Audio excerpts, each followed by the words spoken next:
کیا لوگ یہ خیال کیے ہوئے ہیں کہ صرف یہ کہنے سے کہ ہم ایمان لے آئے چھوڑ دیے جائیں گے اور ان کی آزمائش نہیں کی جائے گی؟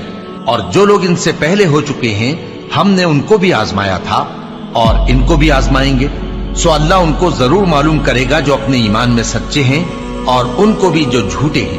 کیا وہ لوگ جو برے کام کرتے ہیں یہ سمجھے ہوئے ہیں کہ یہ ہمارے قابو سے نکل جائیں گے؟ جو فیصلہ یہ کرتے ہیں برا ہے۔ جو شخص اللہ کی ملاقات کی امید رکھتا ہو تو اللہ کا مقرر کیا ہوا وقت ضرور آنے والا ہے، اور وہ سننے والا ہے، جاننے والا ہے۔ اور ہم کسی قدر خوف اور بھوک اور مال اور جانوں اور میووں کے نقصان سے تمہاری آزمائش کریں گے، اور صبر کرنے والوں کو بشارت سنا دو کہ ان لوگوں پر جب کوئی مصیبت واقع ہوتی ہے تو کہتے ہیں کہ ہم اللہ ہی کا مال ہیں اور اسی کی طرف لوٹ کر جانے والے ہیں۔ یہی لوگ ہیں جن پر ان کے پروردگار کی عنایتیں ہیں اور خصوصی رحمت بھی ہے، اور یہی سیدھے رستے پر ہیں۔ اور اے پیغمبر، ہم نے تم سے پہلے کسی آدمی کو بقائے دوام نہیں بخشا، بھلا اگر تم مر جاؤ تو کیا یہ لوگ ہمیشہ رہیں گے؟ ہر شخص کو موت کا مزہ چکھنا ہے، اور ہم تم لوگوں کو سختی اور آسودگی میں آزمائش کے طور پر مبتلا کرتے ہیں، اور تم ہماری طرف ہی لوٹ کر آؤ گے۔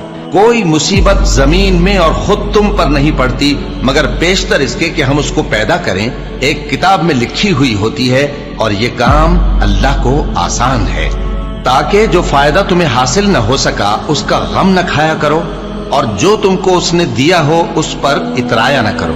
اور اللہ کسی اترانے اور شیخی بگارنے والے کو دوست نہیں رکھتا، اور ہم نے تمہیں ایک دوسرے کے لیے آزمائش بنایا، کیا تم لوگ صبر کرو گے؟ اور تمہارا پروردگار تو دیکھنے والا ہے۔ اے اہل ایمان، تمہارے مال و جان میں تمہاری آزمائش ضرور کی جائے گی، اور تم اہل کتاب سے اور ان لوگوں سے جو مشرک ہیں بہت سی ایذا کی باتیں سنو گے، تو اگر صبر اور پرہیزگاری کرتے رہو گے تو یہ بڑی ہمت کے کام ہے۔ کیا یہ دیکھتے نہیں کہ یہ ہر سال 1 یا 2 بار بلا میں پھنسا دیے جاتے ہیں، پھر بھی توبہ نہیں کرتے اور نہ نصیحت حاصل کرتے ہیں؟ اور جو مصیبت تم پر واقع ہوتی ہے سو تمہارے اپنے کرتوتوں سے، اور وہ بہت سے گناہ تو معاف کر دیتا ہے۔ اور تم زمین میں اللہ کو عاجز نہیں کر سکتے، اور اللہ کے سوا نہ تمہارا کوئی دوست ہے اور نہ مددگار۔ کیا تم یہ خیال کرتے ہو کہ یوں ہی بہشت میں داخل ہو جاؤ گے؟ اور ابھی تم کو پہلے لوگوں کی سی مشکلیں تو پیش آئی ہی نہیں، ان کو بڑی بڑی سختیاں اور تکلیفیں پہنچیں، اور وہ صعوبتوں میں ہلا ہلا دیے گئے، یہاں تک کہ پیغمبر اور مومن لوگ جو ان کے ساتھ تھے سب پکار اٹھے کہ کب اللہ کی مدد آئے گی۔ دیکھو، اللہ کی مدد ان قریب آیا چاہتی ہے۔ اللہ کسی شخص کو اس کی طاقت سے زیادہ کا ذمہ دار نہیں بناتا۔ اچھے کام کرے گا تو اس کو ان کا فائدہ ملے گا، برے کرے گا تو اسے ان کا نقصان پہنچے گا۔ اے پروردگار، اگر ہم سے بھول یا چوک ہو گئی ہو تو ہم سے مواخذہ نہ کیجو۔ اے پروردگار، ہم پر ایسا بوجھ نہ ڈالیو جیسا تو نے ہم سے پہلے لوگوں پر ڈالا تھا۔